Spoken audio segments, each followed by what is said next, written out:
Welcome back to my channel, I'm Wilby TV. Nagbo-vlogs nga po ng iba't ibang uri na natural halamang gamot. Nagtuturo din po ang tutorial tungkol sa iba't ibang uri na natural halamang gamot.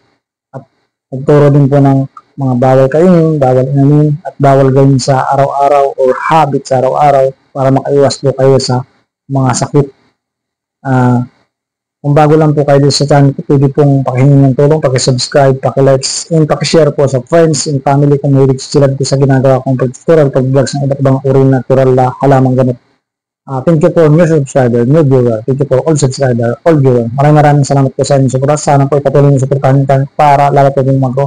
At marami po natin natulungan na mahirap natin mga kababayan na umasa sa mga libreng gamutan.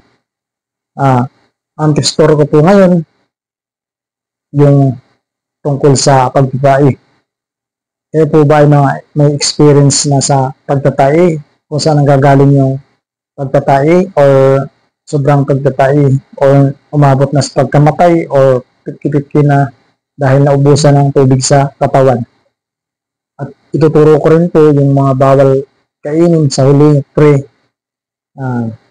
Tips number 1, pinagmumula ng pagtatai, yung kapag kumain ka ng panis na pagkain yung matagal nang naluto, kasi yung pagkain meron yan hangganan. Yung iba 8 hours to 10 hours panis na, lalo na kung mga pagkain ninyo may gata, tapos hindi siya maayos ang pagkaluto, medyo hilaw, madali po yung mapanis, tapos mali yung pagka-storage ninyo, kaya napanis si pagkain. Yung iba yan napapanis, nilagay nyo sa storage, mainit pa, tapos pinakatan.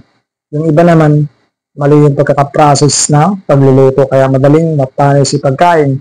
Yung iba naman, talagang panis na, hindi na kaya ng 10 hours or 8 hours, panis na siya. Lalo na kung may mga gatas, yung mga ginisa, o ano pa man na pagkain na madaling mapanis. Yan po yun. Kaya sumasakit yung kaya natin. Tips number 2, dahil lang ng pagtatay, yung uminom ng gatas, tapos hindi angkop doon sa panlasa mo yung gatas, tapos wala pang laman yung tiyan mo, sumakit yung tiyan mo, tapos sa umaga, malamig, yun. Diyan na magkukos yung pagtatay mo or sobrang pagtatay kapag yung gatas, lalo na kung panis yung gatas o expired na inom mo, lalo kang magtatay, sasakit ang tiyan mo, tapos tae ka ng tae o dumi ka ng dumi hanggang sa maubos yung tubig mo kapag hindi na control ang pagdudumi mo o pagtatay mo. Yun yung tips number 2.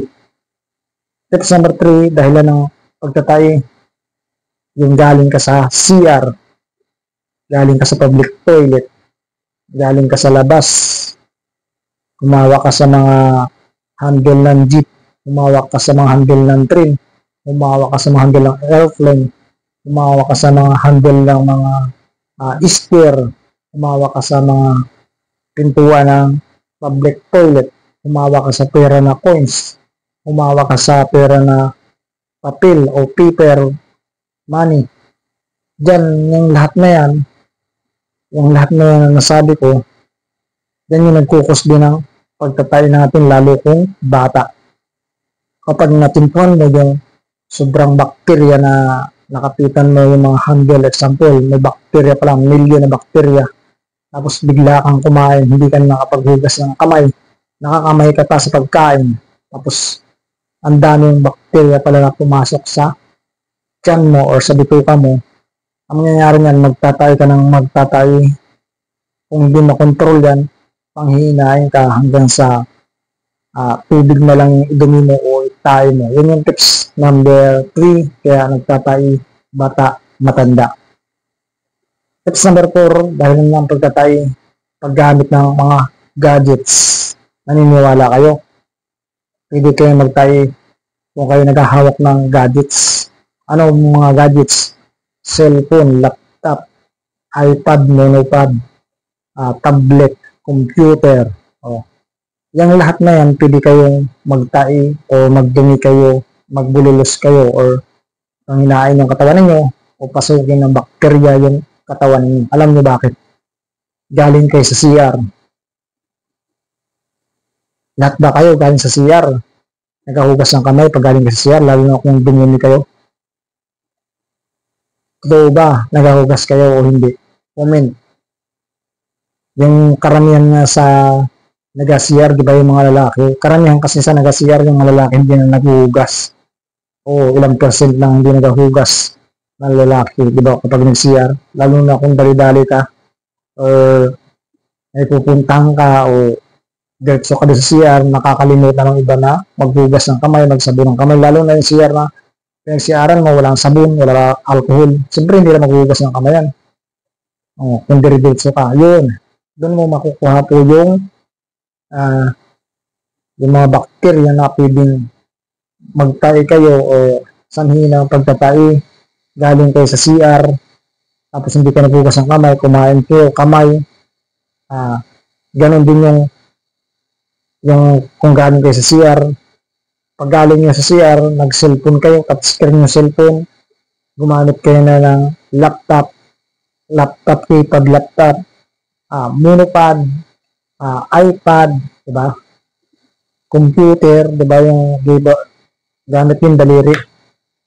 Yung iba pa nga, habang nasa CR, may daladalang cellphone. Hindi niyo ba alam na million na bakterya mangyayari dyan? Dala mo yung sa cellphone, dumudumi ka o tumatay ka sa CR. Hindi ka pa naghugas ng kamay, touch ka ng touch doon sa CR.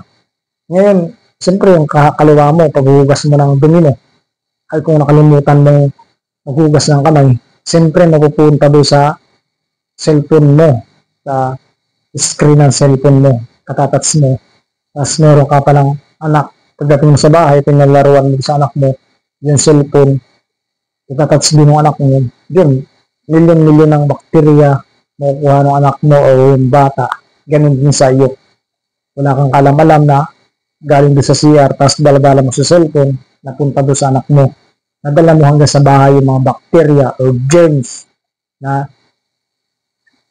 daladala mo yung cellphone mo sa CR, ganun din sa tablet, laptop, computer, mapapasa din yung mga dumi galing sa kamay mo kung galing ka sa CR, nag-CR ka yan. Kaya dyan nakukuha yung pagtatay sa mga habit natin sa araw-araw. Yun yung tips number 4, pinanggagalingan ng pagtatay. Tips number 5, pinanggagalingan din ng pagtatay. Wala kang paglilinis sa bahay ninyo. Palaging madumi ang bahay ninyo. Lalo na yung kusina ninyo, sobrang dumi.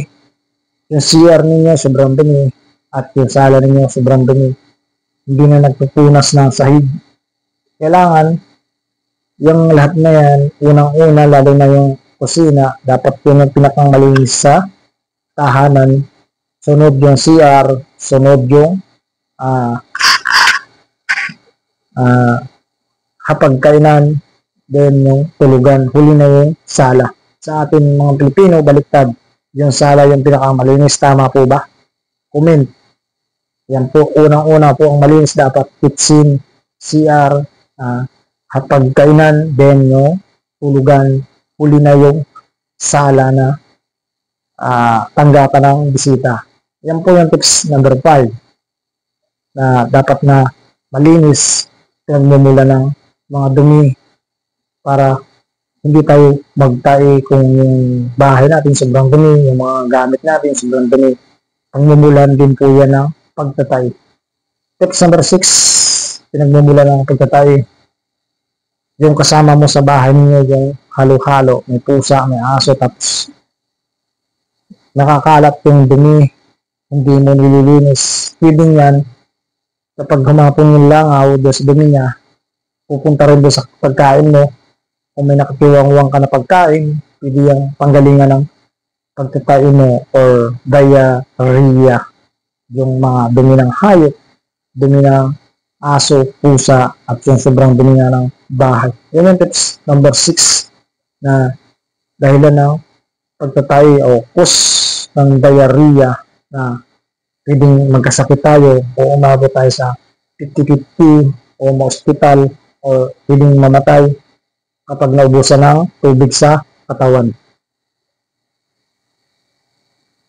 Tips bonus para maiwasan ang pagtatay o diarrhea. Laging maghugas ng kamay. Turuan na yung mga anak. Pag galing sa CR, maghugas ng kamay. Maghugas bago kumain. Then, kung galing sa CR, maghugas kayo ng magsabo na mabuti. Mag-alcohol, kung may alcohol sa inyo. Patuyo para yung bacteria na control or yung germs na control. Pag galing kayo sa labas, sumawak sa mga handle ng mga sasakyan, nag-CR sa public toilet, humawak sa money o points money, paper money, etc. Mga laptop, computer, cellphone, maghugas ng kamay, mag-alcohol para makontrol yung bacteria para iwas sa pagkakasakit. Ganun na rin doon sa mga bata. Guidean ninyo yung mga anak ninyo kasi mahina yung system yan. Kapag yan ay maraming bacteria o germs sa katawan nila, magaling magkakasakit yan. Ito po true story ko. Yung kapatid ko po ay namatay sa diarrhea. Alam niyo bakit kaya namatay? Ang layo ng bahay namin. Kami dati yung bahay namin ay doon sa kabundok-bundukan. Super layo sa highway. Mga 5 to 7 kilometer bago ka makarating sa highway. Hindi alam nung mother ko na bawal yung gatas sa nagtatay. Ang ginawa niya, pinainom niya ng gatas yung kapatid ko. Nagtay yung kapatid ko, naubusan ng tubig sa katawan, pinanghina. Pagdating ng father ko, dinala niya sa ospital, siyempre lakad siya, wala kami sasakyan lalakad siya hanggang doon sa 7 kilometer at mabilis, may kasamang takbo yung tatay ko. Yun, namatay na yung kapatid ko sa katawan tatay niya. Malungkot po na pangyayari. Namatay yung kapatid ko, 1 years old. Dahil sa gatas, namatay yung kapatid ko. Naubusan ng tubig sa katawan. Yun, nagtititis siya hanggang natuluyan siya. 1 years old, sayang, namatay. Dahil yung experience ko, kapag yung tao ay nagtatay, huwag niyo painumin ng gatas, huwag niyo pakainin ng isda. Lalo yan nagtatay at yan ay lalong panghihinain kapag hindi yan na lunasan ng doktor ng gamot at hindi nakainom siya ng gamot na pang-ampat sa diarrhea. Yan po yung mga dahilan kaya namatay nga yung kapatid ko. True story, 1 years old siya, sayang, namatay. Gandang lalaki pa man din ang kapatid ko niyon. Okay? At hanggang dito na lang po yung pag-tutorial ko tungkol sa pagtatai, pinagmumulan. Sana po ay nakatulong ako sa mga tao na mga kapuspalad at napapanood itong video na ito. Sana po ay nag-guidean ko kayo sa mga araw-araw nyo pamumuhay. Thank you for watching. I am LBTV. Bye-bye. Sa bago lang po dito sa channel ko, paki-subscribe po, paki-likes, and paki-share po sa friends and family. Mabuhay po kayong lahat.